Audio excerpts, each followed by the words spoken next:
¿Qué tal, chicos? Bienvenidos, buenos días. ¿Me alcanzan a escuchar bien? ¿Me podrían poner en el chat si me están escuchando, por favor? Sí, profe, sí se escucha, gracias. Ok, perfecto.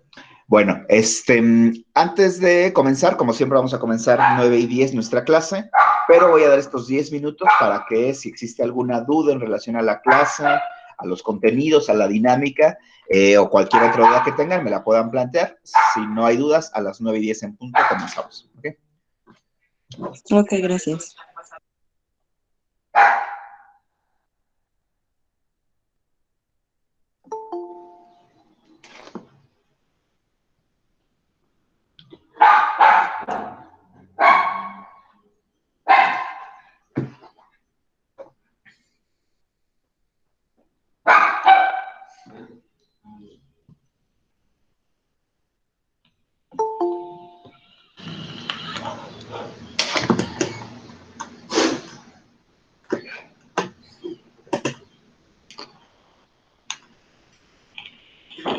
Profe, una pregunta.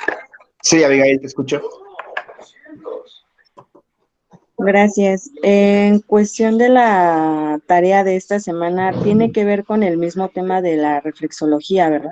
Sí, solo que son las preguntas que vamos a contestar en relación tanto al texto como a la clase que voy a dar.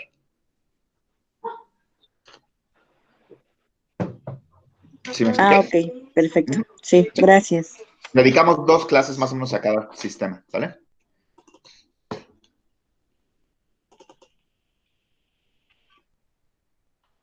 Sí, sí, profe. Sí, sí, sí, gracias. Órale. Ok, vale.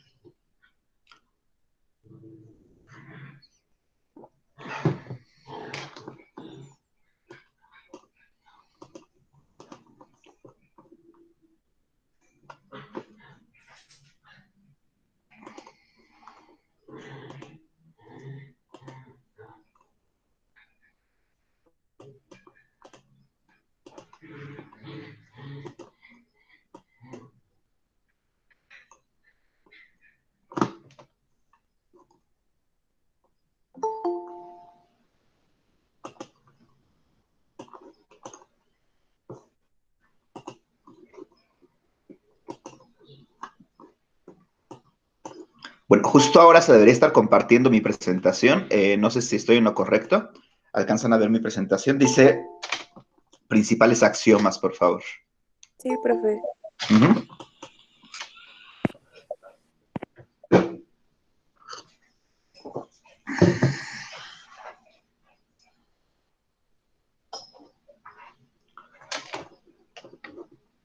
Gracias, Valeria.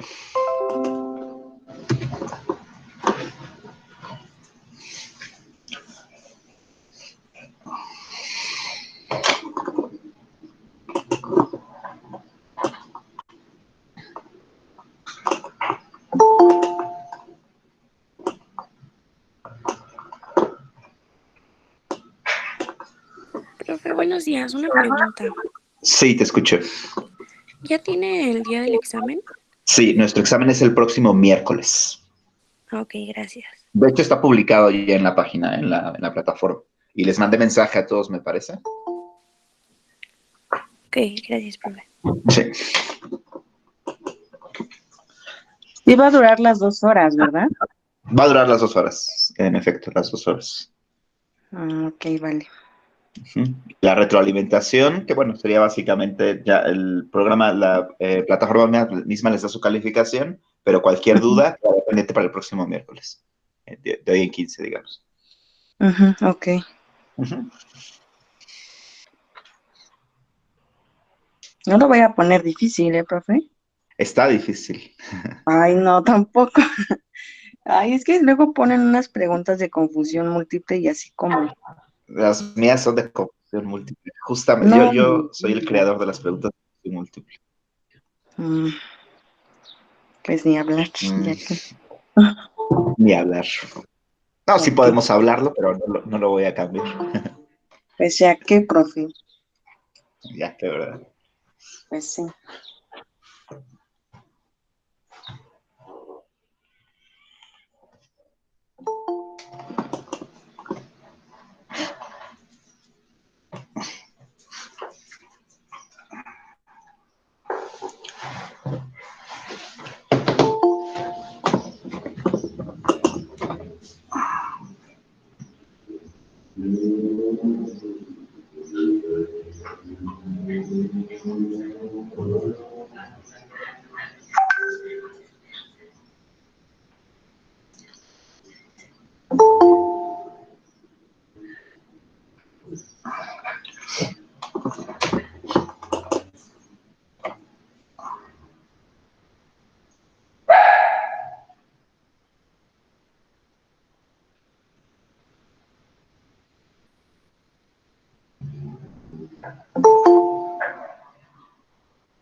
Bueno, son 9:10 en punto, entonces vamos a comenzar.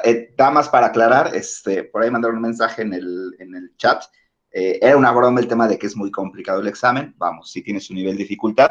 Mis exámenes en general tienen un nivel de dificultad promedio, como cualquier examen de Unitec. Llevo ya 12 años dando clases en la universidad y fui el director de las carreras de Psicología y Pedagogía, para los que no me pude presentar con ustedes. Entonces, más o menos conozco el nivel de dificultad promedio de un examen de Unitec y es exactamente el mismo nivel promedio, ¿no?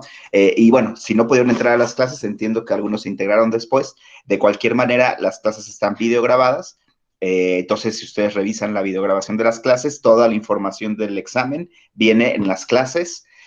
No les digo en las diapositivas, porque mis diapositivas en realidad son solo palabras clave, como ya vieron ustedes. Lo más importante es la explicación que yo doy de las diapositivas. Entonces, digamos, revisando las clases que yo digo, podrán estar perfectamente bien preparados para el examen, ¿no? Y bueno, de cualquier forma, pues otra vez vuelvo a insistir, si hay alguna duda, probablemente esta última clase, la última media hora, para los que se integraron después, podamos resolver alguna duda. Y si hubiera alguna duda en todo caso, lo que podemos hacer es vernos en una sesión de Meet el viernes, a lo mejor a las 11 de la mañana, para que si existe alguna duda, los que se integraron después, la podamos aclarar. Dudas concretas, obviamente, ¿no? Ahí están abiertas todas las posibilidades para que, sobre todo los que se integraron después, no se sientan en desventaja en relación a los contenidos del curso y en relación a el examen que, como ya comenté hace ratito, pero para los que se van integrando a la reunión, les comento que es el siguiente miércoles. El examen es a las 9 de la mañana, tiene una duración de 2 horas aproximadamente. Al mismo tiempo que ustedes terminan el examen, la plataforma les da su calificación. De cualquier manera, el siguiente miércoles, que sería el miércoles, si no estoy del todo mal, sería el miércoles 15, yo les daría, digamos, revisión a quien tuviera alguna duda en relación al examen, ¿okay? En relación a su calificación en el examen, ¿vale? Entonces, con eso dicho, vamos a comenzar con nuestra sesión de hoy. Justo el examen viene hasta la sesión de hoy, entonces sí les pido que pongan la mayor atención posible. Hay varios reactivos que están, digamos, extraídos de la sesión de hoy, ¿no? Y ya la vez pasada empezábamos a trabajar el tema de la reflexología como una rama, digamos, una teoría, un sistema psicológico, que de alguna u otra manera está muy emparentado con la fisiología. Los mismos reflexólogos seguro se sorprenderían si supieran que los psicólogos hoy los estudiamos. Pavlov en particular hoy estaría muy sorprendido y probablemente no estaría tan agradecido de saber que en psicología se estudia a Pavlov, porque Pavlov siempre consideró a la psicología una pseudociencia, ¿no? O una disciplina con poco rigor científico, ¿no? No le parecía que el estudio de la conciencia o el estudio de la percepción o el estudio de la motivación o de las emociones fueran objetos dignos para ser estudiados por una disciplina científica. Entonces, Pavlov no le interesaba eso, sino le interesaba el estudio de los reflejos, ¿no? Y por supuesto que los reflexólogos, ya lo decíamos en el primer axioma, pensaban que cualquier fenómeno psíquico, por complejo que sea, tiene que dejar de llamarse fenómeno psíquico, primero. O sea, tendríamos que dejar de llamarles fenómenos psíquicos y empezar a pensar en estos fenómenos como reflejos condicionados, ¿sí? Es decir, como secreciones neuropsíquicas. Si alcanzan a ver mi presentación, ¿verdad? Nada más para saber. Sí, sí, profe. Funciona tu dispositivo ahora. Sí. Entonces, él les llama secreciones neuropsíquicas, o les llaman secreciones neuropsíquicas. ¿Por qué? Básicamente, se los comentaba la vez pasada, cualquier tipo de fenómeno que podríamos llamar psíquico, es decir, la conducta, los pensamientos, la motivación, la emoción, el salivar cuando yo veo comida, todos esos fenómenos implican algún tipo de secreción, o sea, implican que el cuerpo produce algún tipo de sustancia, ¿sí? Solo que, a diferencia de las secreciones fisiológicas estrictamente, que son secreciones que se producen de manera innata frente a un estímulo, en las secreciones neuropsíquicas tenemos la situación fundamental de que la corteza cerebral interviene, ¿no? Entonces hay un estímulo, la corteza cerebral procesa ese estímulo y desde la corteza cerebral se emite la orden para producir la secreción. En ese sentido, las secreciones que forman parte de las funciones psíquicas no son secreciones fisiológicas, es decir, no es lo mismo salivar cuando yo tengo algo en la boca, esa es una secreción refleja, fisiológica, a diferencia de una secreción neuropsíquica que sería, por ejemplo, salivar cuando yo veo la comida, o salivar cuando veo el anuncio de un platillo que me gusta, o incluso el salivar cuando yo huelo comida, eso no es innato. ¿Sí? Pavlov experimentó mucho en ese sentido y déjenme les cuento rapidísimo, ¿no? Les decía que Pavlov tenía el control experimental completo de todos sus perros. Entonces Pavlov se da cuenta que los perros innatamente salivan únicamente cuando tienen algo en la boca y puede ser cualquier cosa. El salivar cuando se huele la comida, eso ya es aprendido. Y eso lo demostró Pavlov. ¿Cómo lo demostró? De una manera muy sencilla. Tomó a un perrito y al perrito le daba siempre comida que no tenía ningún tipo de aroma. No tenía ningún tipo de aroma. Entonces el perrito lo alimentaba con esa comida, que no tenía ningún tipo de aroma, y luego, después de mucho tiempo ser alimentado de esa manera, lo alimenta con comida que sí tiene aroma. Y el perrito no saliva con el aroma de esa comida, porque no lo ha aprendido, sino que saliva únicamente cuando tiene la comida en la boca. ¿Sí? Lo cual es interesante pensar que incluso el salivar con el aroma es algo que aprendemos, es una secreción neuropsíquica. ¿Okay? Espero estar siendo súper claro en este tema de qué implica una secreción neuropsíquica, espero que lo entiendan bien, ¿no? Y bueno, el segundo axioma importante es que justamente estas secreciones neuropsíquicas o fenómenos psíquicos son producidos como una función de la corteza cerebral. ¿Sí? Los reflejos condicionados dependen de la corteza cerebral. Y esto se puede también probar experimentalmente. ¿Sí? ¿Cómo se prueba experimentalmente? Si yo le enseño a un perrito, otra vez con el paradigma de Pavlov, a salivar cuando huela la comida, y de repente yo le produzco a este perrito una muerte cerebral inducida, ¿sí? El perrito sigue salivando cuando tiene algo en la boca, pero deja de salivar cuando huele comida. ¿Qué quiere decir? Es súper evidente, me parece que un chavo de preparatoria podría entender la lógica de esto, en el sentido de que para que el perro produzca saliva frente al aroma, necesita que la corteza cerebral intervenga de alguna manera. Por eso cuando hay muerte cerebral, ya no lo hace. Sin embargo, el otro reflejo, el reflejo incondicionado, se produce de manera automática y no depende de la corteza cerebral. ¿Okay? Espero que nos vaya quedando claro esta parte, ya es algo que trabajé la vez pasada, pero bueno, lo repito un poco por si llegó a haber alguna duda y sobre todo porque nos va a servir para empezar a plantear lo que tenemos adelante el día de hoy, ¿no? Entonces, bueno, uno de los autores antes de Pavlov más importantes en relación a lo que tiene que ver con la reflexología es Bechterev, ¿no? Bechterev, también ruso, ¿sí? También un hombre estrictamente científico, que más que estrictamente científico, quiero decir... Profe, una duda. Sí, Abigail. Te escucho. Profe. Sí, Abigail, te escucho. ¿Todo bien? ¿No me escuchas? Gracias. Sí. Una duda. Entonces, por ejemplo, sí. Ajá. Ok. Sí, por ejemplo, entonces, ¿un reflejo incondicionado tiene que ver con las secreciones fisiológicas? Exactamente. O sea, por ejemplo, que si uno suda porque es nervioso, tiene que ver con un reflejo incondicionado. El sudar cuando estás nervioso, tiene que ver con un reflejo incondicionado, exactamente. ¿Sí? Ok. ¿Ok? Pero ojo, el sudar cuando estás nervioso, pero el ponerte nerviosa por una clase de sistemas y teorías donde vas a exponer, eso ya no es incondicionado, eso ya es condicionado, porque tú aprendiste a ponerte nervioso frente a ese estímulo, o esa situación estímulo. ¿Sí me expliqué? Sí. ¿Sí? Okay. Entonces, el sudar por nervios, o el sudar por nervios, o el que se te seque la boca por nervios, o el que se te resequen los ojos por nervios incluso, o el que se te el que tengas esta situación de nudo en la garganta por nervios, eso es incondicionado. ¿Sí? La ansiedad, voy a llamarla ansiedad, prefiero llamarla ansiedad, automáticamente produce esa serie de reacciones fisiológicas. Pero el que tú te pongas, ajá, sí. Sí, dígame, lo escucho. Pero el que tú te pongas ansiosa porque ves una araña, eso ya es condicionado. ¿Sí me expliqué? Ok, profe, sí, entonces el reflejo condicionado son las que provocan las secreciones neuropsíquicas, algo ya aprendido. Exactamente, algo ya aprendido, exactamente. Cuando no es aprendido son secreciones estrictamente fisiológicas, exactamente. ¿Okay? Perfecto. Okay. ¿Cuál es Sí, el profe, campo de trabajo del reflexólogo? Bueno, el reflexólogo se interesa por ambas en realidad, pero le interesan más las neuropsíquicas, ¿sí? Pero los psicólogos como tal nos tendríamos que preocupar no tanto por las fisiológicas, porque se le corresponde al fisiólogo, sino por las neuropsíquicas, ¿sí?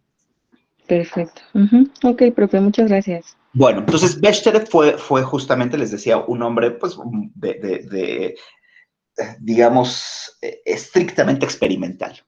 Sí, estrictamente experimental. Yo me atrevería a decir que Pablo aprendió, digamos, a ser un hombre metodológico, rígido metodológicamente, quiero decir, y muy sistemático justamente de sus experiencias con Bechterev, ¿no? Entonces vamos a hablar un poquito de Bechterev y vamos a partir de su paradigma experimental. Así como Pablo tiene un paradigma experimental, Bechterev tiene el propio, ¿no? Entonces, me va a permitir leérselos a la letra, cómo eran los experimentos, o cómo es el experimento base de Bechterev. Ustedes saben que un hombre de experimentos tiene un experimento base y a partir de eso va modificándolo un poco.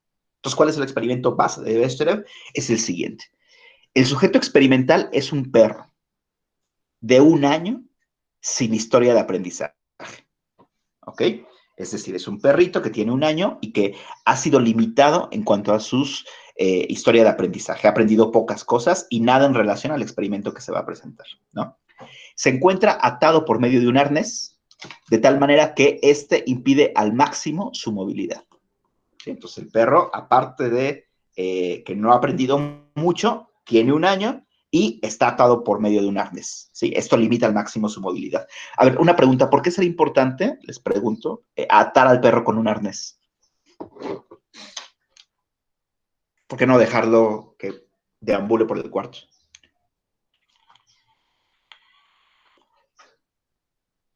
¿Será porque aprende nuevas cosas?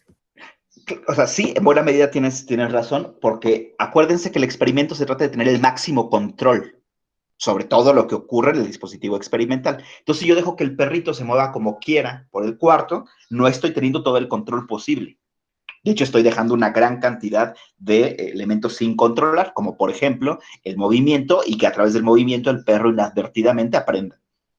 Entonces, se trata de tener el máximo control experimental y tener al perro con un arnés que incluso fije su mirada. ¿Vieron la película de La Naranja Mecánica?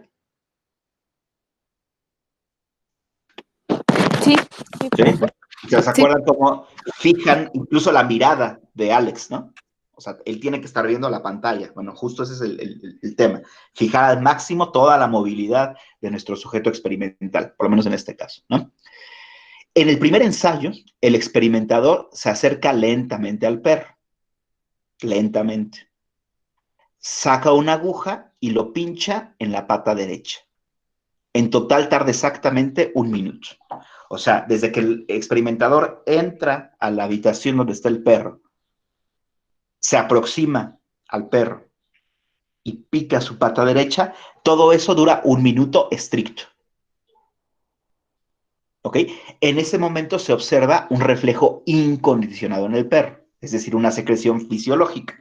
¿Cuál es la secreción fisiológica? Cuando se le pica al perro, evidentemente la secreción fisiológica es que su músculo produce acetilcolina y entonces contrae la pata. ¿Entendemos la idea? Eso es fisiológico. A cualquier perrito, en cualquier lugar del mundo que yo le apriete, le pinche su manita, va a hacer eso. Eso no es aprendido, es estrictamente un reflejo fisiológico. ¿Estamos bien hasta ahí? Bueno. Se continúa con 8 ensayos iguales a razón de 2 veces por día, ¿no? O sea, 2 veces al día se hace exactamente lo mismo con el perrito durante 4 días, ¿sí? De tal manera que al final de los 4 días yo tengo 8 ensayos, ¿sí? Ahora, lo que observa Bechterew es que a medida que se incrementan los ensayos, la conducta de retracción de la pata es cada vez más fuerte y ocurre cada vez más rápido, tomando como momento inicial el instante en el que el experimentador entra a la habitación. ¿Ok? Y les tengo acá una gráfica que voy a permitirme describirles. Espero, ¿alcanzan a ver bien la gráfica? Perdón. Sí. Sí. Ok, fíjense. En los primeros ensayos, este es tiempo y estos son ensayos, ¿no? Entonces, en el primer ensayo, ¿cuánto tiempo tardó el perrito en retraer la pata desde que ve al experimentador? ¿Alguien lo alcanza a ver? 60 segundos, ¿no? 60 segundos, porque no ha aprendido nada. O sea, el perro espera hasta que le piquen para retraer la pata. Entonces, en el primer ensayo tarda 60 segundos. En el segundo ensayo, ¿cuánto tardó? Casi lo mismo. Lo mismo, ¿no? Lo mismo, Abigail, muy bien. En el tercero, otra vez tardó lo mismo. Pero ya para el cuarto ensayo, ya tiene la conducta de retracción de la pata un poquito antes. O sea, el perro empieza a mover su patita unos segunditos antes. ¿Sí? Para el quinto ensayo, ya es bastante sensible la diferencia. En el sexto ensayo se hace muy sensible. Y fíjense qué interesante esto. ¿Sí? Para el séptimo ensayo, como que regresa a los 60 segundos. ¿No? Ahorita les explico por qué pasa eso. Y después de esto, empieza a bajar sensiblemente. Y ya para el ensayo número 20, el perrito, a los poquito por encima de los 40 segundos, ¿sí? Retrae la pata. ¿Sí me estoy explicando? Eso nos dice que el perro ya está haciendo la secreción de manera ya no de manera fisiológica, sino neuropsíquica. ¿Sí me estoy explicando? ¿Ok? Precisamente se fortaleció el aprendizaje. ¿Sí? ¿Cómo midió? Les pregunto aquí Bechterew, ¿cómo midió el aprendizaje? ¿Alguien podría decirme? ¿Cómo midió el aprendizaje? ¿Alguien muy intuitivo que observe la gráfica, que entienda Por el el experimento? tiempo en que el Por el perrito tiempo. movía la Exactamente. patita y eso. Exactamente. Es decir, el perro aprende y el aprendizaje se fortalece en función del tiempo. Mientras menos tiempo se tarda en mover la patita desde que ve el experimentador, quiere decir que está aprendiendo mejor. ¿Ok? De tal manera que yo puedo comparar, perdón, el aprendizaje de un perro con otro. Acuérdense que este perro tenía 1 año. Pero ¿qué pasa si yo pongo un perro, les pregunto, de 3 años? ¿Cómo creen que termine el experimento? Les pregunto.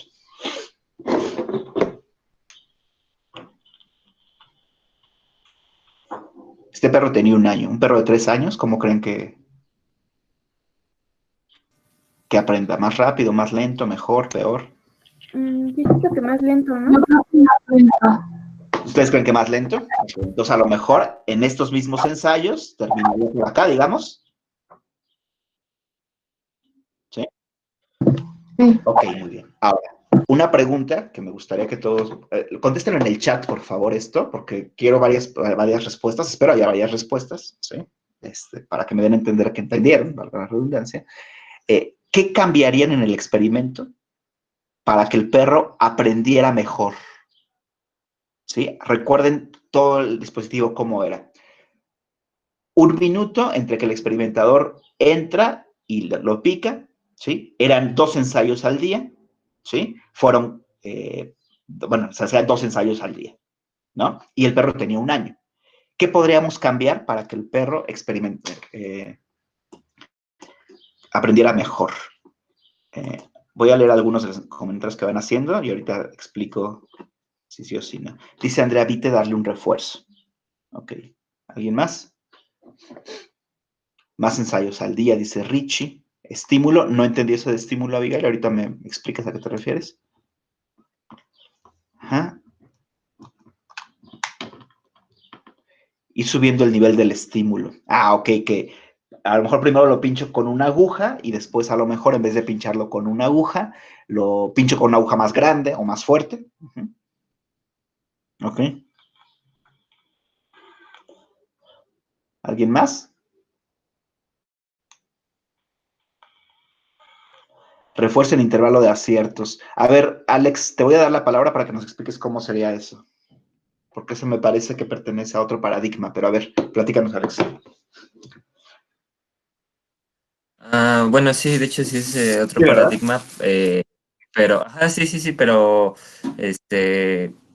en intervalo de aciertos y los de intervalo de tiempo, a mí me parecen los mejores refuerzos a veces que se pueden utilizar. Claro, nada más Entonces, que este tipo de aprendizaje, y por ahí también la misma Andrea dijo refuerzos, este tipo de aprendizaje, y me gustaría que les quede súper claro, no depende del refuerzo. Aquí no depende del refuerzo, o sea, el perrito no está haciendo esto porque se ha reforzado.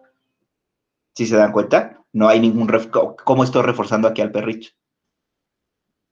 No hay refuerzo. Lo que uno podría hacer, tal vez, ya mezclando paradigmas, sería cada vez que el perrito contraiga la patita en cuanto vea al experimentador, entonces a lo mejor sí le doy un poquito de comida y ahí estoy combinando paradigmas y eso sí incrementaría la conducta, ¿sí? Aunque incrementaría la fortaleza del aprendizaje, quiero decir. La fortaleza del aprendizaje. ¿Sí? Bueno, ¿dudas hasta acá? Bueno, entonces sigo con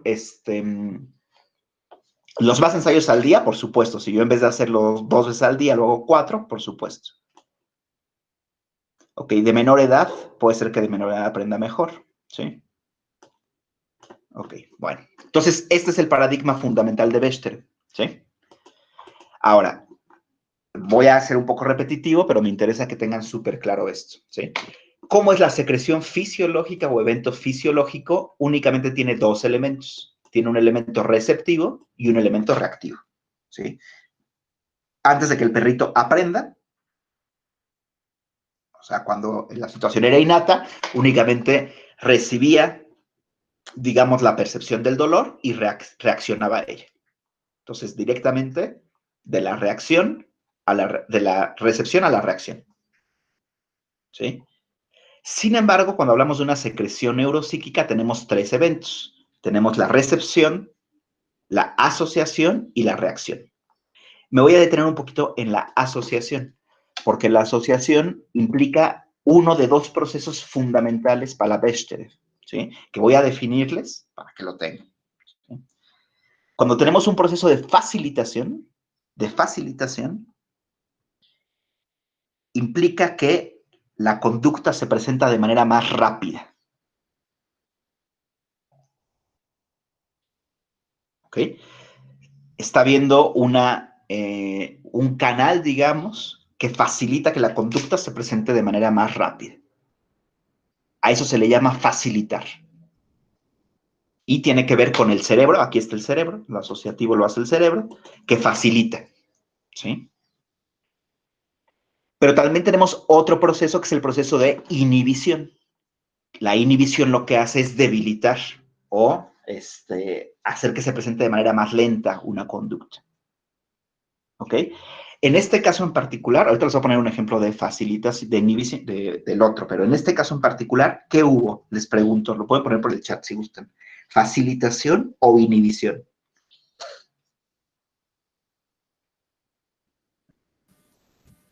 En- En el experimento que acabo de escribir. En el chat, porfa, pónganmelo. Piénsenlo 2 segunditos.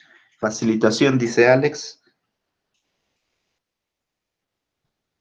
Fernanda dice facilitación. Nat también dice facilitación. Quiero leer tengo 38 personas, entonces necesito ver por lo menos unos 20 mensajes, ¿eh? O paso lista, ¿no? Como ustedes lo prefieren.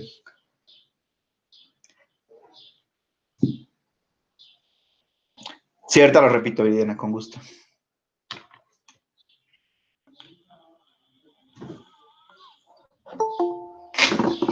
Ok, muy bien, facilitación. Sí, el proceso es facilitación realmente. Y repito, ¿de qué trata la facilitación? Cuando hay facilitación, la secreción neuropsíquica se produce de manera más rápida.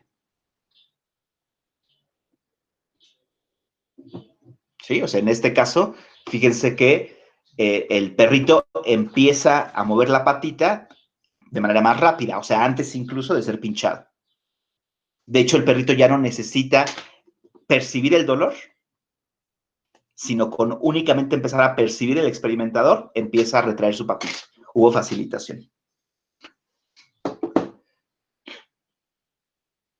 ¿Ok? Ahora les pongo un ejemplo de inhibición. Inhibición. ¿Ok? Para que lo vayamos captando. ¿Sí? Ok. Si yo a un perrito le pongo comida enfrente de él, un perrito no entrenado, ¿qué va a hacer de inmediato? Pues va a empezar a comer rapidísimo. Sí, en cuanto vea la comida, el perrito se va a aproximar al plato y va a empezar a comer. ¿Sí? Ok, yo lo que quiero es que el perrito detenga o retenga su conducta. ¿Sí? Para eso yo tengo que generar un proceso de inhibición. Entonces lo que puedo hacer es lo siguiente. Yo le pongo la comida al perro, en el platito, y cuando el perro se empieza a acercar rápido a la comida, yo la subo. Se la quito de su alcance. ¿Ok? Probablemente el perrito empiece a saltar y empiece a hacer un chorro de cosas, pero va a llegar un momento en que se va a calmar. Entonces, cuando se calme, vuelvo a ponerle el plato. En cuanto ve el plato, el perrito otra vez lo que va a intentar hacer va a ser volver a acceder a la comida. Lo vuelvo a quitar. ¿Sí? Cuando el perro esté tranquilo, vuelvo a bajarle la comida. Y eso lo hago varias veces, varios ensayos. Va a llegar un momento en que cuando el perrito tenga el plato enfrente, va a estar tranquilo. ¿Sí? En ese momento, a lo mejor, yo le digo, ahora, ¿sí? O le ofrezco algo de comida y entonces el perrito accede a la comida. Ahí lo que estoy haciendo es que estoy inhibiendo una conducta. Estoy haciendo que la conducta se presente con menos fuerza. ¿Sí? O sea, se controlando su impulso del perrito. Estoy controlando ese impulso, exactamente, pero a través de un proceso de aprendizaje. Estoy inhibiendo la secreción fisiológica. ¿Sí se dan cuenta? Ahora, en el caso de este perrito de acá, ¿sí? Yo puedo lograr una inhibición. ¿Sí? ¿Cómo puedo lograr una inhibición? Les pongo el ejemplo. Si yo hago el ejercicio de pinchar al perrito 15 o 20 veces al día, y aunque el perrito quite la patita, yo lo sigo pinchando, probablemente el perrito llegue un momento en donde deje de mover la patita. ¿Por qué? Porque el perrito se da cuenta, voy a decirlo así, que por más que me mueva la patita, lo voy a seguir pinchando. Entonces, si bien al principio empieza a aprender, va a llegar un momento donde regresa a su tasa inicial o incluso a una tasa más lenta que la inicial. Porque lo que hice fue, a través de el constante ejercicio, inhibí la conducta. Refleja de retirar la patita. ¿Sí? Es lo que le pasa, por ejemplo, o lo que nos pasó a lo mejor a todos nosotros con este tema de la cuarentena. Bueno, no sé si a todos nosotros, pero a muchos les pudo haber pasado, que las primeras muertes nos impactaban mucho. ¿Sí? Pero llega un momento en que son tantas muertes, yo lo veo con mis pacientes, por ejemplo, ¿no? Es decir, pues sí, murió mi papá, pero la reacción a la muerte de su papá no es una reacción tan violenta como hubiera sido en otro contexto. ¿Sí? Está habiendo tantas muertes, digamos, que se ve inhibiendo la respuesta de tristeza, ¿no? Como que nos desensibilizamos frente a eso. Es lo que pasa en las guerras, ¿no? En las guerras las muertes ya de repente pasan, no sin advertirse, pero con mucha menos dolor que en otro tipo de contexto, ¿no? Porque se va inhibiendo la respuesta de tristeza. No sé si me estoy explicando con esto. Sí, sí, sí. ¿Sí? Bueno, entonces, cuando se aprende, tenemos ya sea o una inhibición o una facilitación, desde este punto de vista. ¿Sí? Y en eso consisten las secreciones neuropsíquicas, precisamente. Ahí interviene el cerebro para inhibir o para facilitar. Nada más les voy a platicar que en el 2000, fíjense, este mono es, de verdad, no es un genio, ¿no? Se llama Eric Kandel, les pongo el nombre acá. Yo tuve que estudiar directamente Eric Kandel en el doctorado. Eric Kandel. Él, les digo un poquito de su currículum. Él fue psicoanalista, estudió con los alumnos de Freud, psicoanálisis. Luego estudió a Pavlov directamente, ¿sí? Luego estudió Skinner directamente.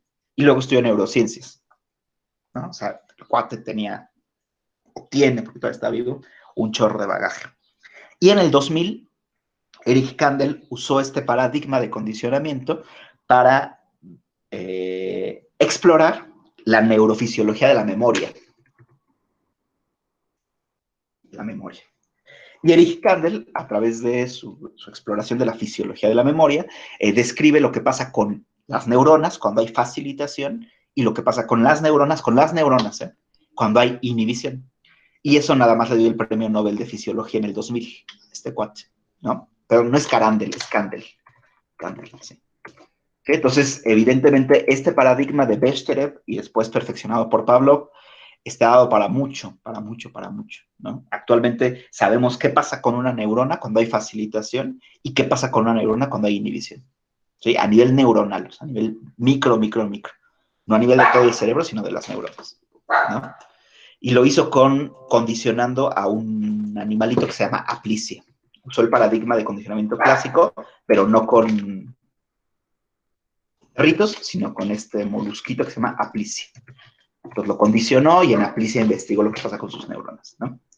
Bueno, en todo caso, el mismo Bechterev lo que nos indica es las siguientes situaciones respecto a las secreciones neuropsíquicas. Primero nos dice que estas secreciones neuropsíquicas son nuestra segunda naturaleza. Ya habíamos tenido un autor que había hablado de la segunda naturaleza. ¿Alguien lo puede ubicar, por favor? ¿Quién ya habló de la segunda naturaleza y en qué contexto y cómo lo hizo? Toman su tiempo para revisarlo, pero necesito que alguien me diga quién habló de la segunda naturaleza y qué dijo al respecto.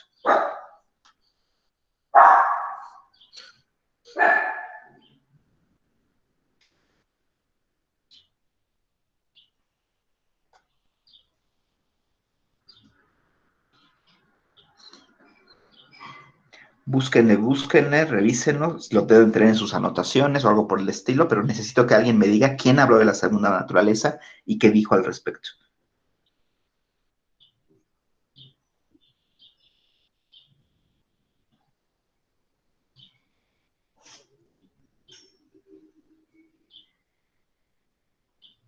William James, Brisa, ¿qué dijo? ¿Te acuerdas? Sí fue William James, ¿qué dijo?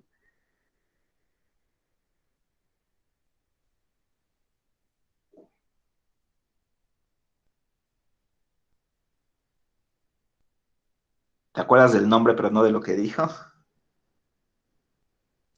No me acuerdo.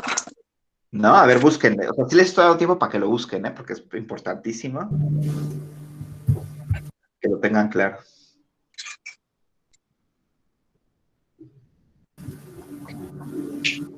¿Es de que las conductas que llevamos a cabo las hacemos para sobrevivir? Eso sí lo dice, pero eso no es la segunda naturaleza. ¿Lo que aprendemos? Lo que aprendemos, sí, por hábito.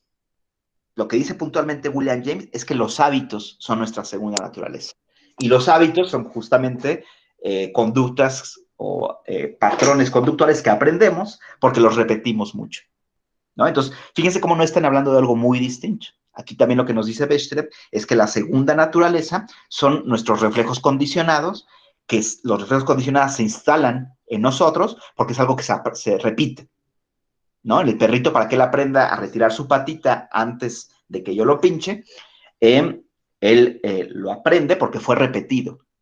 O sea, de alguna manera es un hábito. ¿Sí? O sea, no es tan distinto la idea de la que tiene James, ¿no? Entonces, nuestras secreciones neuropsíquicas son nuestra segunda naturaleza. Ustedes en este momento que están tomando clase acá, están teniendo muchísimas secreciones neuropsíquicas. ¿Sí? Muchísimas que les permite estar sentados tomando clase, poniendo atención. ¿Sí? Algunas secreciones neuropsíquicas son muy evidentes, se pueden ver a nivel macroscópico y otras se tienen que ver a nivel microscópico, ¿sí? Pero todos están secretando sustancias que les permiten estar aquí tomando clase, ¿sí? Gracias a que tienen esta segunda naturaleza, ¿sí? Ahora, ¿cuál es la esencia? La esencia de una secreción neuropsíquica es precisamente que un estímulo neutro se transforma en estímulo condicionado. ¿Okay? En el caso de el paradigma que les acabo de explicar, es clarísimo lo que sucede. El estímulo neutro era el experimentador. Antes de que el perrito aprendiera cualquier cosa, el experimentador era un estímulo que no provocaba ninguna respuesta. Pero a medida que el perrito va aprendiendo, ¿sí? Entonces, el experimentador deja de ser un estímulo neutro para convertirse en un estímulo condicionado. ¿Sí? Es decir, para convertirse en un estímulo que va a provocar una respuesta, en este caso neuropsíquica. ¿Sí? Y la clave es que hubo una asociación entre estímulos. En el caso del perrito se asociaron dos estímulos. ¿Alguien puede identificar cuáles son los dos estímulos que se asociaron?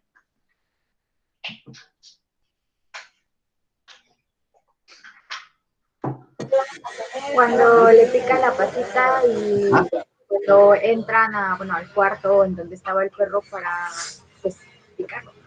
Ahí está. Se asoció el dolor del piquete con la presencia del experimentador. ¿Entendemos la idea? El dolor del piquete con la presencia del experimentador. Ahí hubo una asociación de un par de estímulos. ¿Sí? Que incluso son estímulos de distintas modalidades sensoriales, porque el dolor es una modalidad sensorial táctil o cutánea, y el ver al experimentador es una modalidad sensorial visual. Entonces están asociando dos estímulos, incluso de distintas modalidades sensoriales, y eso es lo que produce la secreción neuropsíquica. ¿Ok? Profesor, tengo una duda. Sí, te Cuando escucho. habla de inhibición, en que la conducta es más lenta, ¿podría ser que también, o sea, sea no expresada en su totalidad? Puede ser.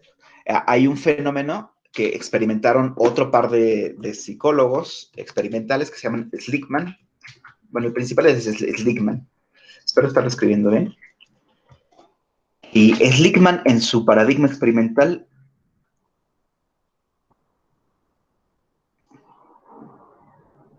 a ver, dice Paula Rosales, perdón, es que no vi este mensaje.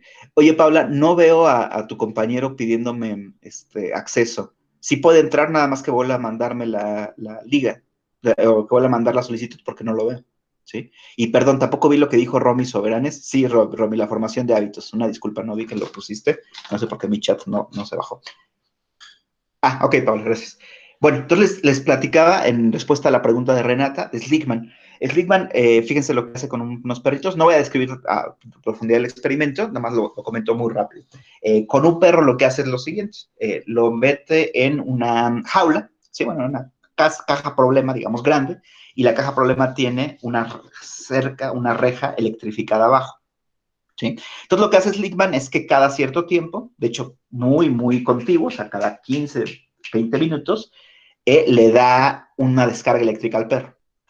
¿Sí? Al principio, cuando el perrito experimenta la descarga eléctrica, el perrito se empieza a mover por toda la jaula, tratando de evitar la descarga. Pero las descargas siguen llegando. ¿Okay? Esto lo hace Slickman varias veces durante varios días. ¿Sí? En un segundo momento del experimento, lo que hace Slickman es que pone al perrito en otra jaula distinta, ¿sí? Y en esta jaula distinta tiene la mitad está electrificada, la jaula, y la otra mitad no está electrificada. ¿Ok? Al perrito lo pone del lado electrificado. ¿Sí? El perrito fácilmente puede pasar de un lado a otro.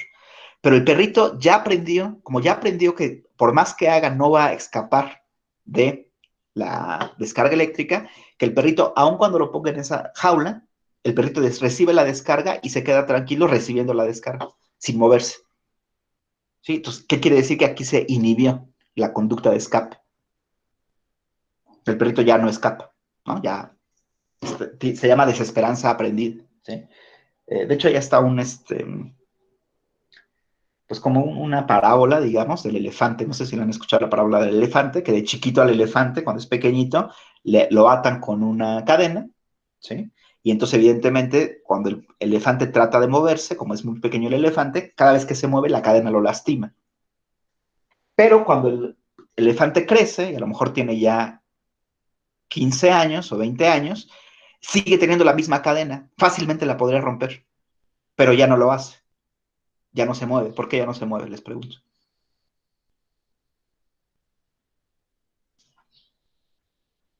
Porque igual, ¿no? ¿Perdón? Ya, A ver, Fernanda, ¿te escuchamos? Ajá. que porque igual ya no siente que no va a poder, que ya está Claro. atrapado ahí.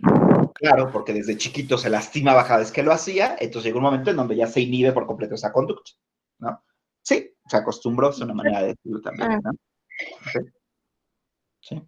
Bueno, ¿ibas a comentar algo, Ariane? No, eso que ya se acostumbró a que la cadena no la puede jalar tanto, o sea, porque como cuando era chiquito se lastimaba, pues considera o quedó con esa mentalidad de que si se jala, pues se va a lastimar de nuevo, entonces ya no lo intenta. Exactamente, ¿ok? Bueno, ahora, espero hayamos entendido todos el paradigma experimental de Bechterev, porque ahora me toca explicar algunas variables que se pueden modificar para perfeccionar o debilitar la facilitación. ¿Sí? Aquí se trata de qué podemos hacer o qué podemos mover a nivel experimental. Recordemos que aquí tenemos variables en juego. Por cierto, bueno, ahorita, ¿cuál es la variable dependiente aquí, en este experimento? ¿Alguien alcanza a ubicar cuál es la variable dependiente en el experimento de Bechterev?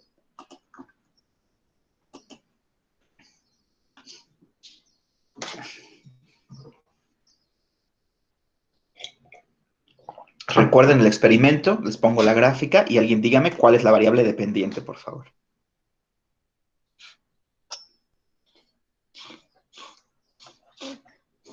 Claro, la variable dependiente es el tiempo. El tiempo que tarda en reaccionar. Es la variable dependiente. Y en este experimento en particular, la variable independiente es la frecuencia de los ensayos. ¿Ok? Pero podemos nosotros jugar con distintas variables independientes, que es justo lo que hace un experimentador. Ya que tiene claro cómo funciona un fenómeno en condiciones controladas, entonces lo que busca es modificar la variable independiente para ver qué efectos tiene sobre la dependiente, ¿no? Entonces, ¿con qué variables puede jugar? O jugó Bechterev, ¿sí? O experimento, realmente la valor es experimento. Primero con la intensidad, ¿sí? Es decir, la fuerza del piquete. Ya lo decía hace ratito uno de los compañeros. ¿Qué pasa si el piquete es más intenso? ¿Se perfecciona la conducta o no se perfecciona? Se perfecciona es lo hace más rápido. ¿O qué pasa si la intensidad del piquete es menos fuerte? ¿Tiene un efecto sobre la fuerza de la conducta o no la tiene? ¿Sí? La respuesta, seguramente todos ustedes sabrán, la respuesta es sí, sí tiene un efecto. Mientras más fuerte sea, en este caso en particular, el dolor que se produce al picar al perro, se tarda menos tiempo en llevar a cabo la conducta. Entonces, la intensidad es una variable, les pregunto, ¿dependiente o independiente?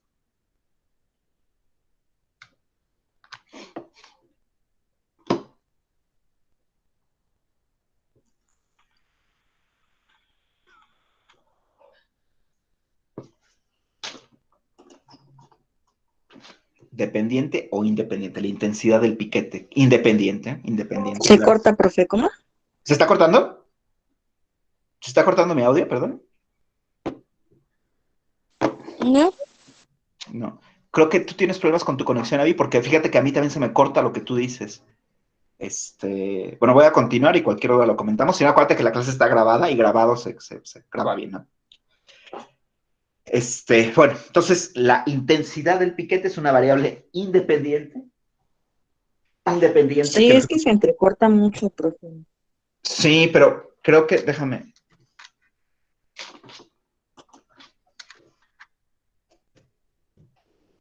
Denme un segundito, déjame le contesto a Abigail.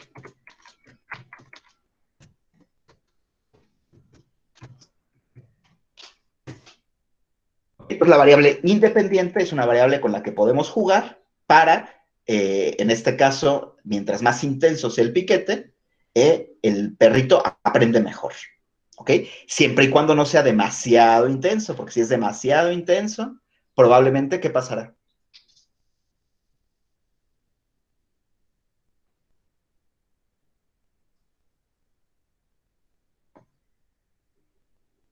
Les pregunto, apliquen un poco el sentido común. ¿Qué pasará si es demasiado intenso? Pues el perrito se va a defender, ¿no? ¿Va a tratar de defenderse? Seguramente se va a defender, pero como tiene un arnés, no se va a poder defender, no va a poder hacer nada. Entonces, probablemente si es demasiado, demasiado intenso, en vez de facilitar la conducta, se empiece a inhibir. Agresivo y no aprendería nada. Ajá, se inhibe, exactamente, se inhibe. ¿Sí? Entonces, tiene que tener cierta intensidad. Cuando es demasiado fuerte, probablemente ya no va a funcionar, ¿no? Okay, bueno, entonces, esa es una variable independiente con la que se puede jugar. Otra de las variables independientes es la cantidad de ensayos. En el experimento original, ¿cuántos ensayos había al día? ¿Se acuerdan? 2. 2, exacto, 2, ¿no? Pero nosotros podemos incrementar la cantidad de ensayos y a lo mejor podemos darle 5 ensayos al día. Y eso facilita mucho mejor la conducta. Otra vez, siempre y cuando no sean excesivos. Sí, siempre y cuando no sean excesivos, porque si son excesivos, entonces seguramente empezará a inhibir la conducta. ¿Ok? Entonces la cantidad de ensayos es importante. ¿Ok? También es importante la frecuencia de los ensayos. ¿Sí?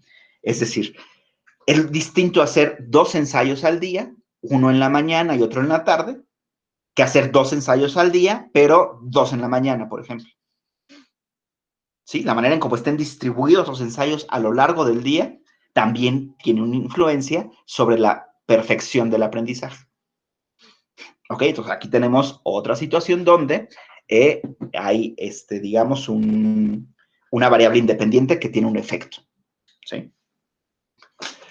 Otro es la resencia. ¿Sí?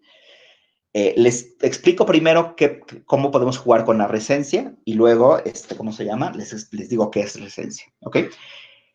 En el experimento original, ¿cuánto tiempo tardaba el experimentador desde que entraba al cuarto y le daba el piquete? 1 minuto. 1 minuto. 1 minuto.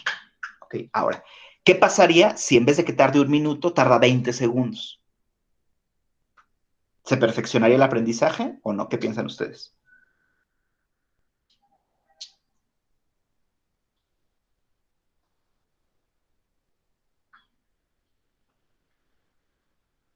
Yo creo que sería como un poco más rápido, ¿no? De hecho, sería más rápido. Ahora, ¿qué pasa si el experimentador entra y tarda 1 hora en darse el piquete? Entonces, no va a ser tan eficaz el aprendizaje. Ajá. ¿Entendemos la idea? Entonces, resencia tiene que ver con eso.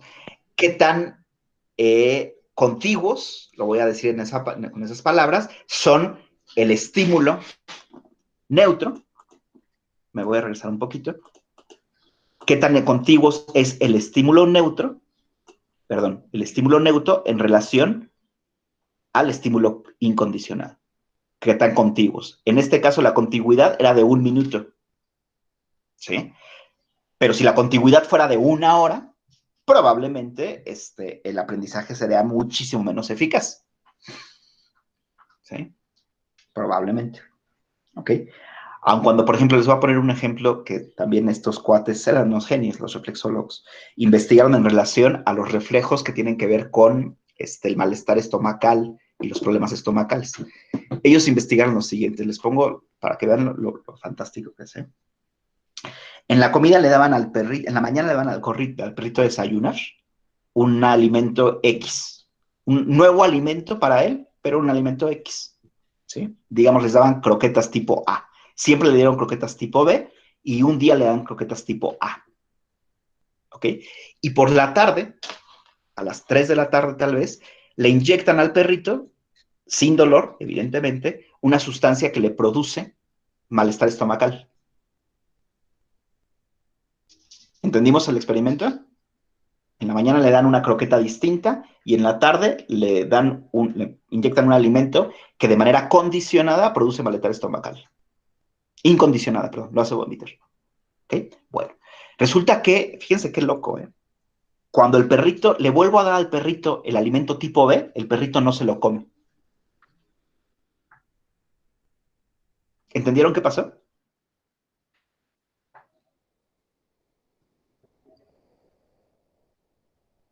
No, Alex no entendió. Sí, ¿no? Aprendió o se dio cuenta de que no era bueno. O sea, el perrito asoció lo que comió en la mañana con el malestar estomacal que tuvo en la tarde. ¿Entendemos la idea? Qué loco. Con un ensayo. Entonces el perrito no vuelve a tocar las croquetas tipo B. Aunque las croquetas tipo B no fueron lo que le hizo daño. Lo que le hizo daño fue lo que le inyecté. ¿Sí? ¿Sí se dan cuenta?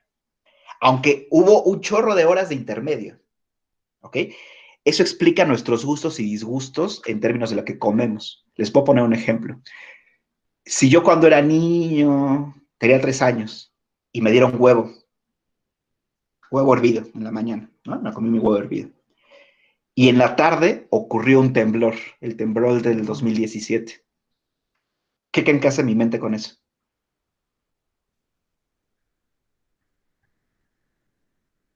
Pues lo asocia, ¿no? Puede ser que lo asocie. Y que entonces de repente la mamá dice, es que hasta ayer se comía el huevo y hoy ya no se lo come. ¿Entendemos la idea? O sea, mucho de lo que a ustedes no les gusta, les da asco, puede ser con eso, en ese tipo de situaciones.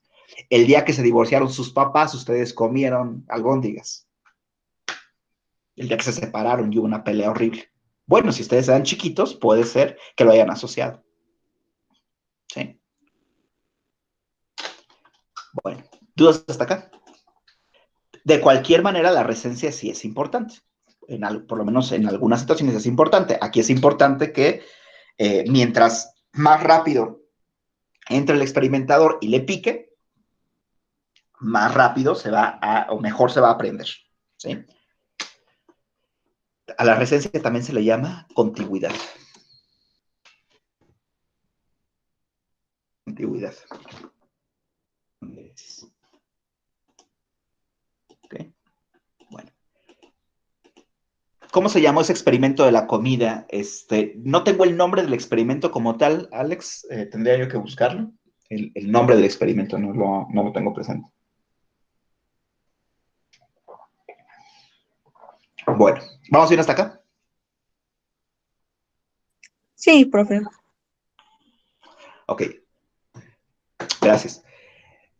Es la siguiente variable independiente que yo puedo manipular, es la contingencia. Les describo la contingencia. A ver, ¿cuántas veces en el experimento original, cuántas veces se hacía al día el proceso?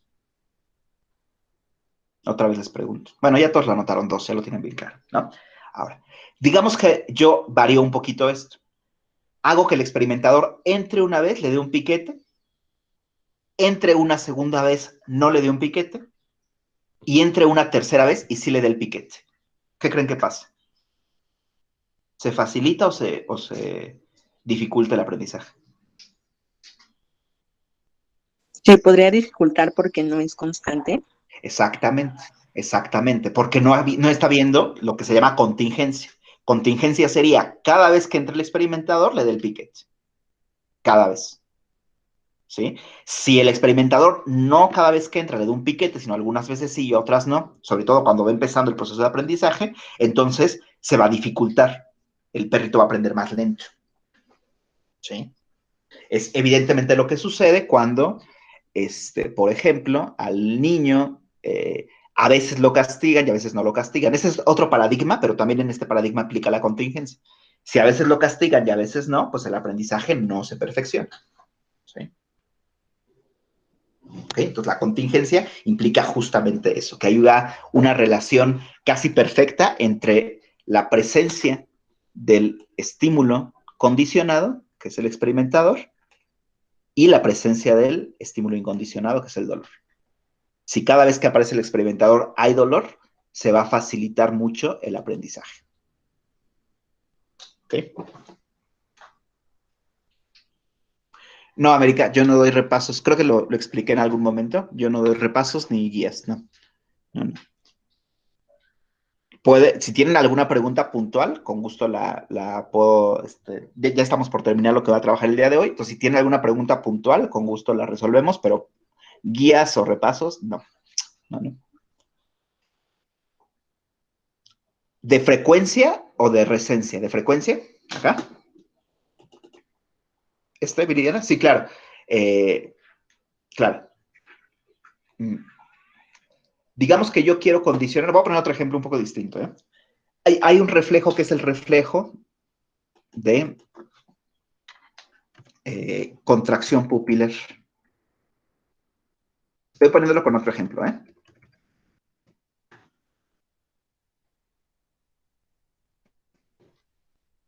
Estoy anotando aquí. Los anoto acá mejor. ¿Sí? Se llama reflejo de contracción pupilar. ¿Sí? ¿Alguien ubica en qué consiste ese reflejo incondicionado de contracción pupilar? ¿Cuándo se contrae nuestra pupila? Es cuando, bueno, cuando el doctor te pasa como la lamparita en... Cuando hay un exceso de luz que ingresa a la retina, entonces se contrae la pupila. Eso es incondicionado. ¿Ok? Ahora vamos a condicionar esto. ¿Sí? Yo voy a hacer un chasquido. Entonces, lo que produce el estímulo, la respuesta es la luz. La luz hace que automáticamente se contraiga mi pupila. ¿Sí? Ahora vamos a hacer un pequeño ejercicio. Voy a hacer un chasquido. O sea, lo que es un chasquido, ¿no? Con mis dedos, chasquido. Y cada vez que hago un chasquido, te voy a pasar luz. ¿Sí? Entonces, chasquido, luz. Chasquido, luz. ¿Qué va a pasar eventualmente, Viridiana? ¿Me puedes decir?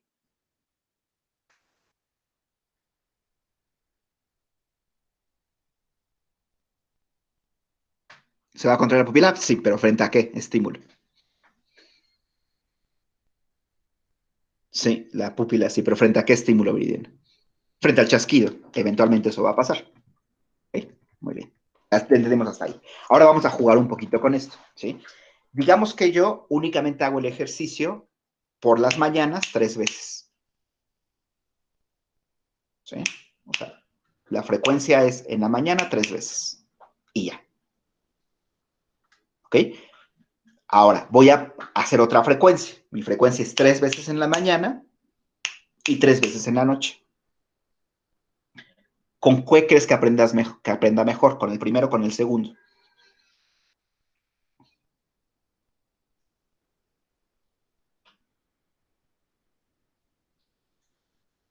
Con el segundo, claro, porque fue más frecuente. ¿Sí me estoy explicando? Entonces, a eso se refiere la frecuencia. ¿Sí?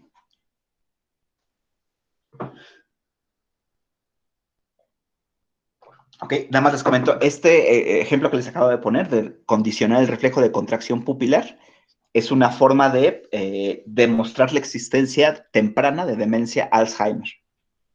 Las personas que tienen los primeros síntomas de demencia Alzheimer, o no los primeros síntomas, que están en los primeros signos más bien de demencia Alzheimer, no aprenden con el reflejo de contracción pupilar.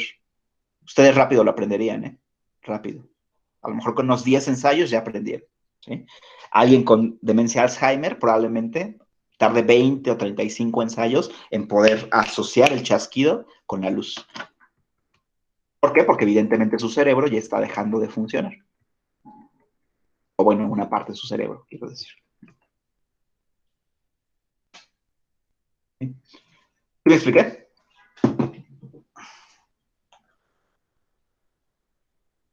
Bueno, voy ahora con el último elemento con el que se puede jugar, que es interesantísimo.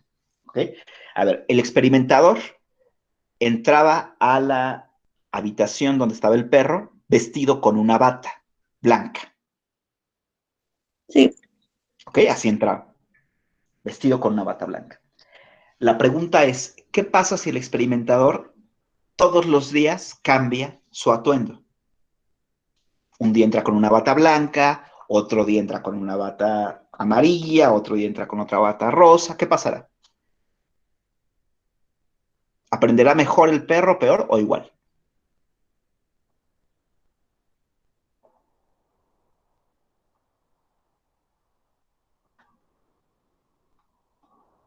O sea, ¿tú crees que no aprendería, Viridiana? Dice América Sotelo, igual. Igualito. No, resulta que sí tiene un efecto. Sí tiene un efecto. O sea, estos cambios mínimos sí tienen un efecto que con sus perritos en su casa no se notan, pero en condiciones experimentales sí se nota que un cambio en la condición del estímulo, un pequeño cambio, dificulta un poco el aprendizaje. No quiero decir que el perro no va a aprender, quiero decir que probablemente al final de los 20 ensayos termine por acá, en vez de terminar acá. ¿Ok? Quiere decir que sí hubo una dificultad, o hubo una, no aprendí exactamente igual. ¿Sí me estoy explicando? ¿Sí? Exactamente, porque el perrito se fija en todo el entorno y en partes del entorno. Cuando todo el entorno es igual, se aprende mucho mejor. Cuando se cambia parte del entorno, no quiere decir que no se aprenda. Ojo, escuchen esto, por favor. Lo que quiere decir es que el aprendizaje no es tan perfecto. ¿Sí? Eso es algo importante que debemos nosotros tener en cuenta en este paradigma. ¿Sí? Si se fijan, entonces Bechterev pues era un verdadero genio porque experimenta con un chorro de cosas y demuestra cómo es más apto el aprendizaje, cómo se puede producir mejor el aprendizaje. ¿Sí? Bueno, ¿dudas hasta acá?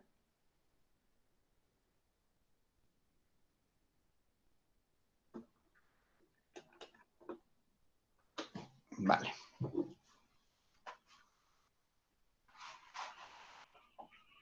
Bueno, entonces vamos a terminar con lo que es la reflexología colectiva, que es algo interesantísimo también en Bechterev, que es con eso no experimentó, sobre eso más bien especuló, porque es muy difícil experimentar con esto. Pero les pongo un ejemplo de un reflejo colectivo y luego ustedes traten de identificar otros. ¿Sí? ¿Les ha pasado que ven vomitar a alguien? Así, Ay, qué horror. vomita feo, ¿no? ¿Y qué siente uno cuando ve vomitar a alguien? Náuseas. Náuseas y ganas de vomitar, ¿no? Como que uno Sí, mismo claro. siente el reflejo de vómito. Ajá. ¿Qué pasó ahí? Que el reflejo que tuvo la persona X cuando vomitó tiene una influencia sobre mí y me produce también, por lo menos, el inicio del reflejo del vómito. Este tipo de fenómenos Bechterev les llama reflexología colectiva, es decir, cuando los reflejos como si se contagiaran. ¿Sí? ¿Alguien tiene otro ejemplo de un reflejo colectivo? Un reflejo que puede funcionar colectivamente, hay muchos, ¿eh? La tristeza. La tristeza. La tristeza. Por ejemplo, La alegría también. cuando alguien llora, yo viéndolo llorar, es posible que a mí me den justamente ganas de llorar. Estornudar, exactamente. Reír, por supuesto. El bostezo, exactamente. Exactamente. Incluso el nivel de activación. Si ustedes tienen, por ejemplo, sobre todo en clases presenciales, ¿no? Aquí en virtual es un poquito más complicado, pero en clases presenciales, si tienen un docente que entra muy activo al salón de clase, inmediatamente ustedes se activan, se sienten más activos, ¿sí? Si tienen un docente que entra con un bajo nivel de energía, es probable que ustedes empiecen a bajar su nivel de energía. Sí, entonces Bechterev no pudo, digamos, experimentar con esto, porque es difícil experimentar con esto, pero evidentemente se puede especular al respecto. En la fiesta se activan muchos reflejos colectivos, por supuesto, o en los conciertos.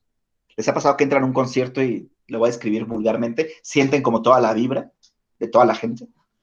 Es reflejo colectivo. Bueno, pues aquí tengo justamente un concierto. ¿Sí? O cuando estamos en una masa. ¿Sí? Yo no sé si han visto ustedes el comportamiento de masas, ¿no? Cuando tenemos un chorro de una congregación de muchísima gente en una manifestación, Sí. por ejemplo, y una de las personas de la manifestación quiebra un vidrio, entonces en ese momento pareciera que todos se contagian y empiezan a actuar de esa manera, ¿no? Toda la psicología de masas se explica justamente por el reflejo colectivo, ¿no? La admiración también. La admiración, les ha pasado que, a ver, es un ejemplo, ¿eh? Hay 5 chicas, por ejemplo, y de esas 5 chicas a una le gusta un chico. Y a las otras 4 chicas, aunque al principio les era indiferente el chico, les empieza a gustar el chico. ¿Alguien ha visto ese fenómeno? ¿Sí me expliqué?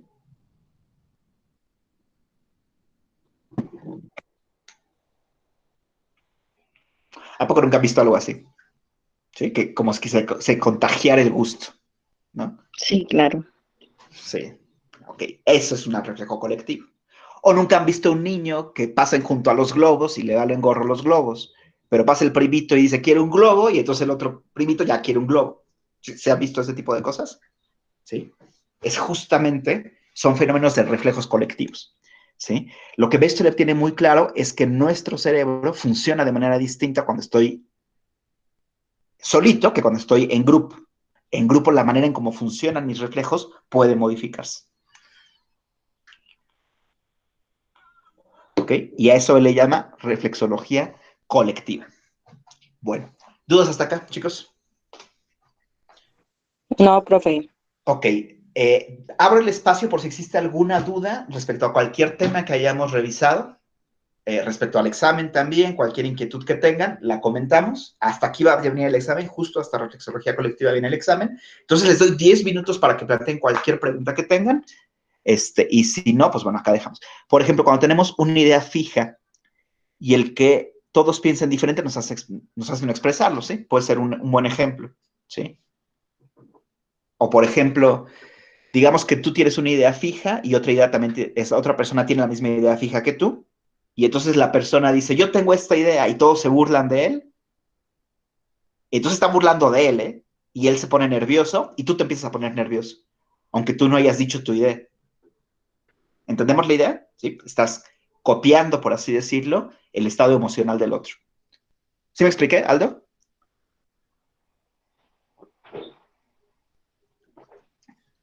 Vale. Bueno, entonces les doy tiempo para cualquier duda que tengan en relación al examen, el curso o cualquier situación que quieran comentar. Por favor, les doy a lo mejor un par de recomendaciones para el examen. Si ustedes pueden, cada una de las láminas que hemos visto a lo largo del curso, o sea, las láminas de... Ah, por cierto, les voy a mandar mis presentaciones. Se las voy a mandar al grupo. Insisto, las presentaciones son para mí en realidad, porque son palabras clave que a mí me permiten dar la clase. Entonces, si ustedes nada más aprenden las presentaciones, pues no van a atender nada, ¿no? Se las voy a mandar ahora mismo. Espero que todos estén en el grupo de WhatsApp, porque la voy a mandar al grupo de WhatsApp, que me parece lo más práctico en este momento. Entonces, la de reflexología, funcionalismo y estructuralismo, ¿sí?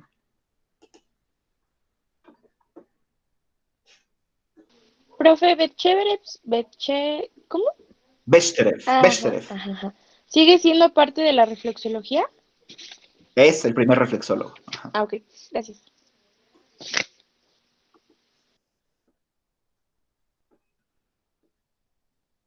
Ok, entonces les estoy mandando las 3 presentaciones. A ver, yo lo que les recomiendo, si quieren, no es una guía, evidentemente, ni nada por el estilo, yo ya dije, no doy guías, pero una manera que ustedes tienen de estudiar es si pueden tratar de explicarse a ustedes mismos cada una de las, Omar Avilés no está en WhatsApp. Creo que hay una liga, ¿no? ¿Alguien puede poner aquí en el chat la liga para que Omar se pueda inscribir al WhatsApp, por favor? ¿Me ayudarían con eso? Porque yo no la tengo, la tiene el administrador del grupo. Bueno, les decía, si quieren estudiar ustedes o saber que están preparados, vean cada una de mis diapositivas en las presentaciones y traten de explicar lo que hay en cada diapositiva. ¿Ok? Pueden hacer el ejercicio de revisar mis clases y entonces revisar cómo expliqué cada una. Si ustedes pueden hacer eso, seguramente no van a tener ningún problema para el examen. ¿Sí? ¿Ok? Igual traten de estudiar de las preguntas que voy dejando hemos tenido preguntas de este tema, del tema de funcionalismo y de estructuralismo. Si ustedes pueden contestar esas preguntas, también ya tienen una buena parte del examen. De lo que no viene directamente es de los textos. O sea, no viene una pregunta sacada del texto que no hayamos visto en clase. Todo lo que viene es algo que hemos visto en las clases. ¿Ok? ¿Alguien le podría pasar la liga a Renata, por favor? Para que se conecte al grupo.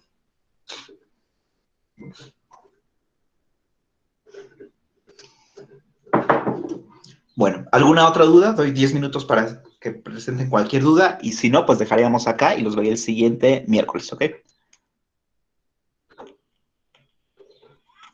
¿De qué escuela?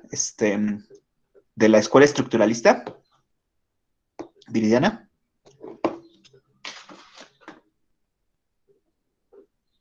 Bueno, los comento. Si es nada más decirlos, los digo, ¿no? El primero sería el análisis de fenómenos, sería el primer objetivo. El segundo sería la síntesis de esos fenómenos. Y el tercero, la construcción de leyes. ¿Sí es eso, Viridiana? Perdón, ¿a lo que te refieres?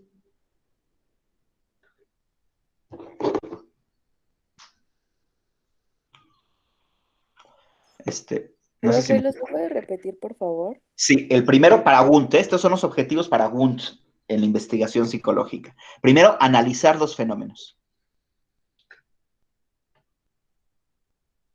Analizar los fenómenos de conciencia básicos sería, ¿sí?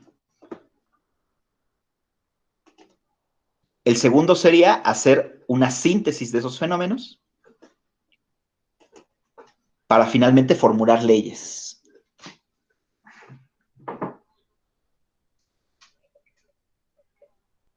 Gracias, profe. Uh-huh.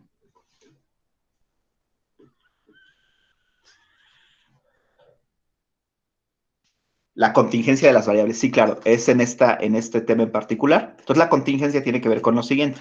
Fíjate, pongo el ejemplo. ¿Sí entendiste el de reflejo pupilar, Romina? Sí, ok. ¿Cómo es contingencia? Cada vez que yo hago el chasquido, te pongo luz. ¿Sí? Pero ¿qué pasa si yo hago 5 chasquidos sin luz y luego te pongo luz?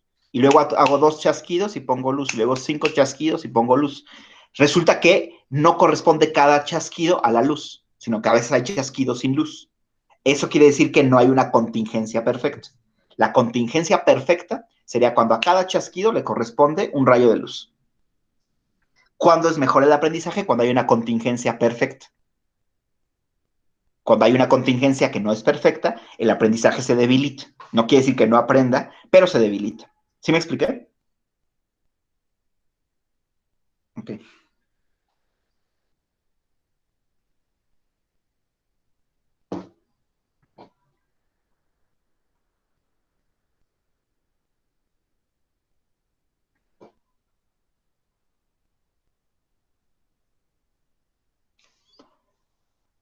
Bueno, sigo. Profe, ¿cuál es la psicología experimental para Wundt, dice Viridiana? Ok, la psicología experimental, Viridiana, tiene varias características. Primero, se tiene que llevar a cabo en un laboratorio, ¿sí? Con instrumentos de medición. Por ejemplo, un instrumento de medición, por ejemplo, es un cronoscopio, que mide el tiempo de reacción.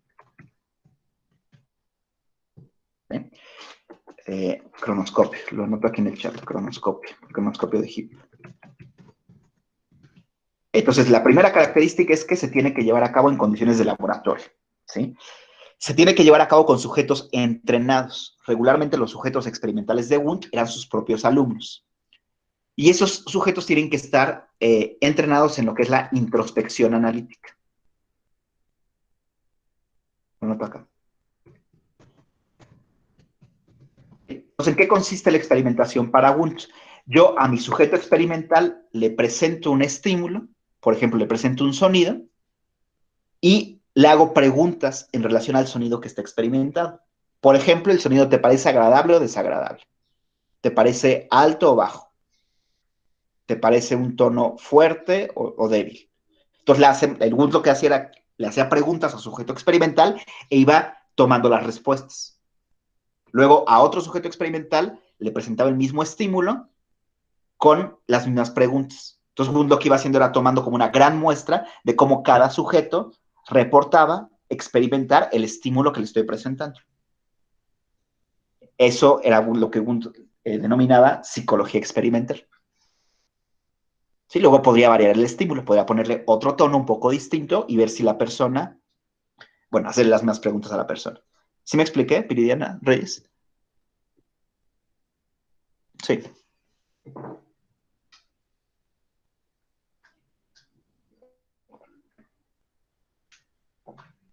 No, ¿de qué?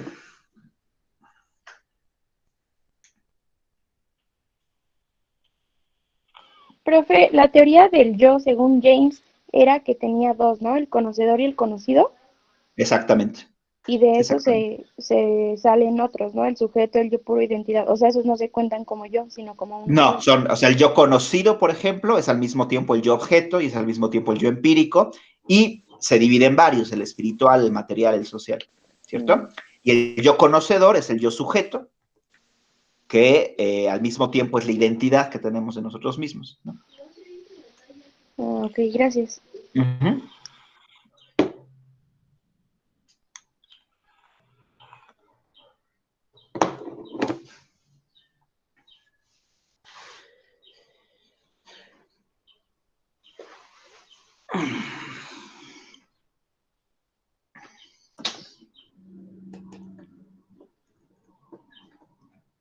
Bueno, sigo esperando preguntas hasta las 10:30. Si a las 10:30 no salen más preguntas, doy por terminada nuestra sesión. Y nos vemos el miércoles. De todos modos, a ver, el miércoles se conectan aquí, ¿eh? O sea, hacen el examen directamente en la plataforma, pero nos conectamos acá. ¿Ok? Vale, sí, profe. ¿Qué había en el laboratorio de Wundt? Bueno, muchas cosas, pero básicamente había instrumentos de medición, como los cronoscopios, ¿sí? Había un cuarto oscuro para experimentos visuales, digamos, que tuvieran que ver con ópticos, ¿sí? Había un cuarto a prueba de silencio, había un cuarto donde se construían los aparatos, había un cuarto donde se arreglaban esos aparatos, porque era muy importante. Había una habitación donde se tenía una batería eléctrica para poner a funcionar los aparatos. Había un salón en el cual se presentaban los experimentos a los estudiantes, que era un salón de conferencias. Y bueno, la oficina del mismo Wundt, ¿sí? Más o menos eso podríamos encontrar en un laboratorio de psicología experimental, en el de Wundt, pero en general en cualquier laboratorio de psicología de la época.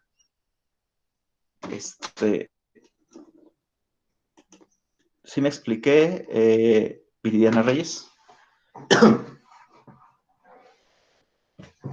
Okay. Lo que no habría en el laboratorio de Wundt, a diferencia de lo que sí había en el laboratorio de los reflexólogos, serían, por ejemplo, animales. En los laboratorios de los reflexólogos había un lugar donde tenían los perritos, o las ratitas, etc. En el de Wundt, pues no, porque Wundt no experimentaba con animales.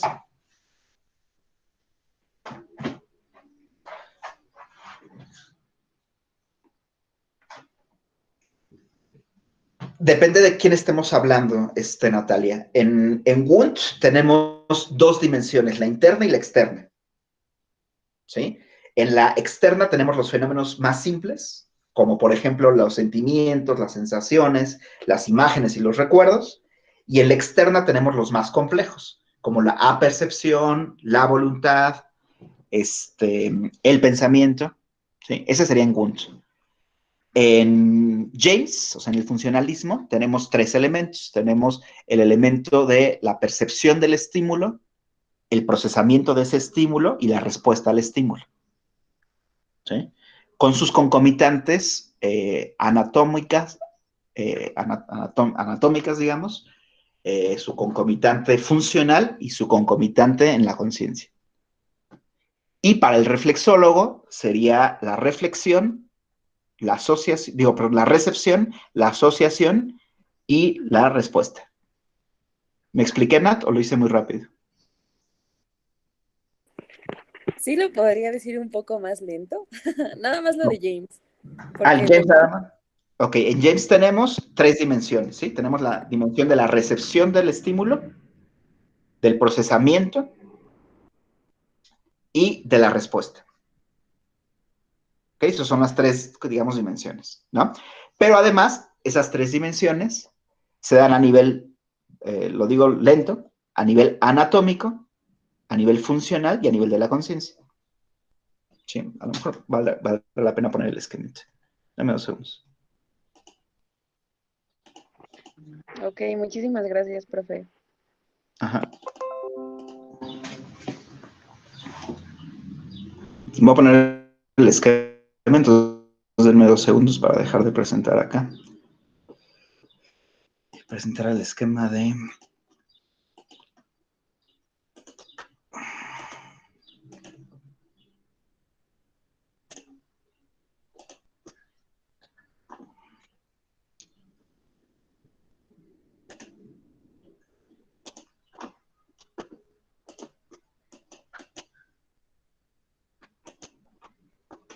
¿Lo ves? Nat.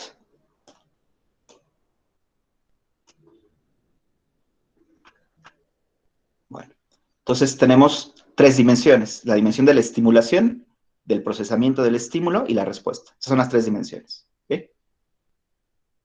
Pero esas tres dimensiones se presentan a distintos niveles.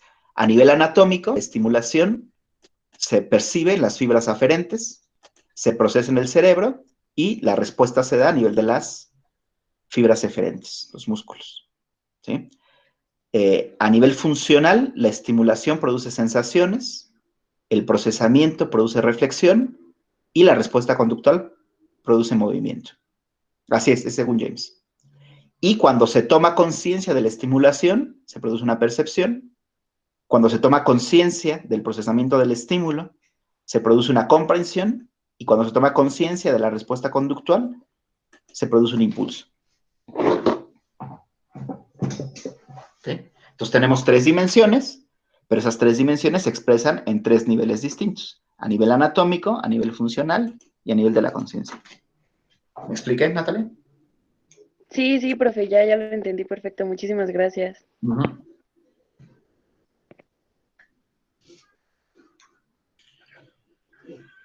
Bueno, extiendo otros 5 minutos, porque si están surgiendo preguntas, extiendo otros 5 minutos a las 10:35. Cualquier pregunta que tengan, por favor. Si no surgen preguntas de aquí a las 10:35, dejamos acá.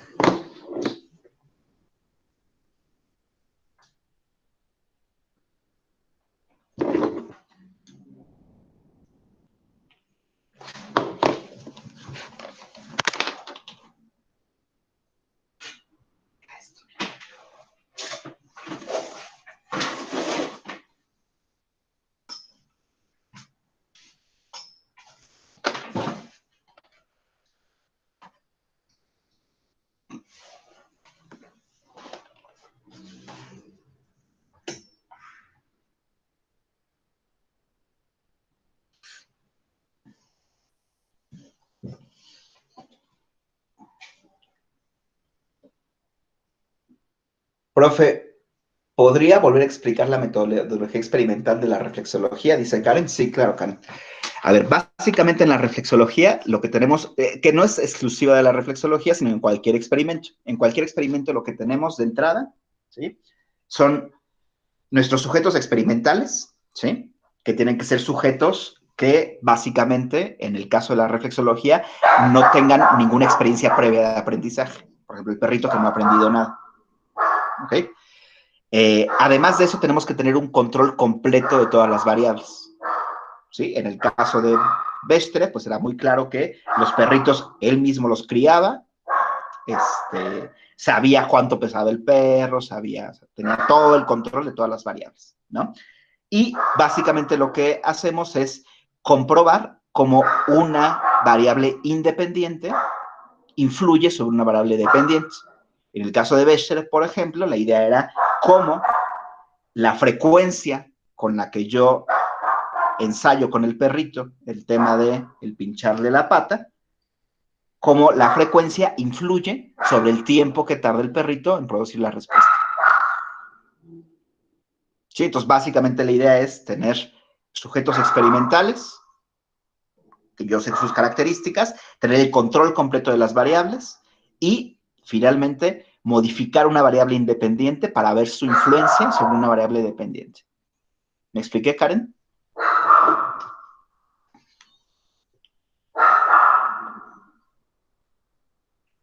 Ok. De nada.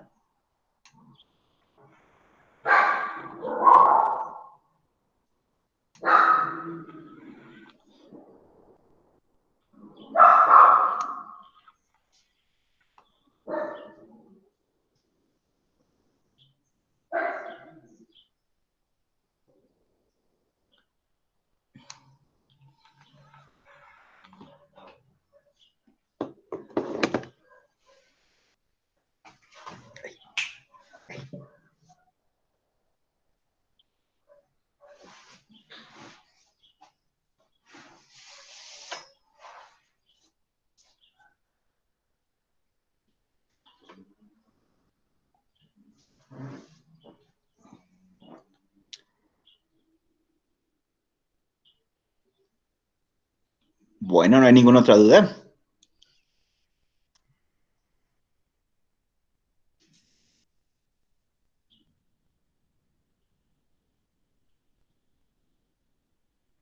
Ok, los que crean ya no tener dudas, para estar súper seguros, se pueden ir desconectando, por favor. Y si alguien tiene todavía dudas o está revisando, quédese conectado todavía. Yo voy a estar por acá de cualquier manera, ¿ok?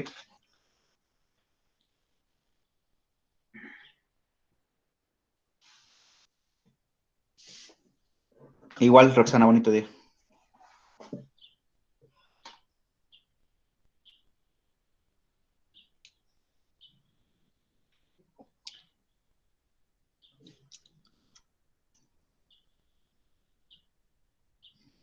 Igual bonito día, Nat. Gracias, profe. Hasta luego. ¿De qué, Abigail? Hasta luego. Que tenga buen día, profe. Igualmente, hasta luego. Hasta luego, bien.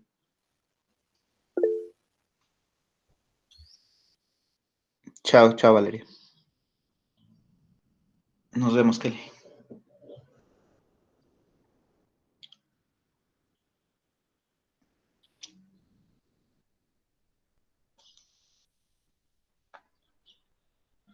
Hasta luego, Catherine.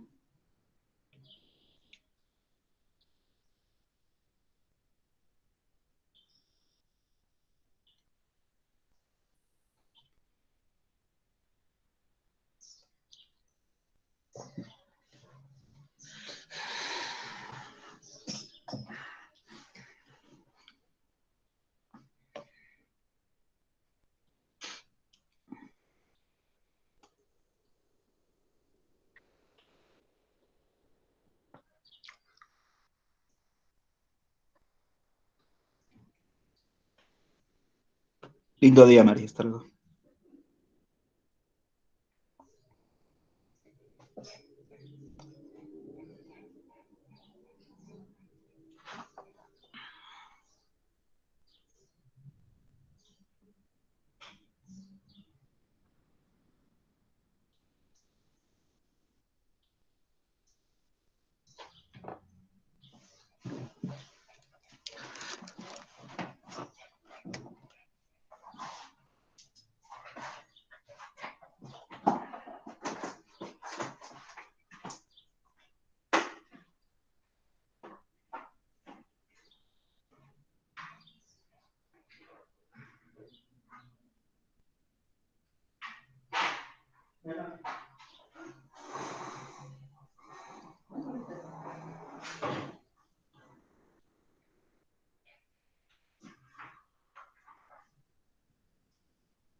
¿O tienes dudas o no estás por acá? Claro.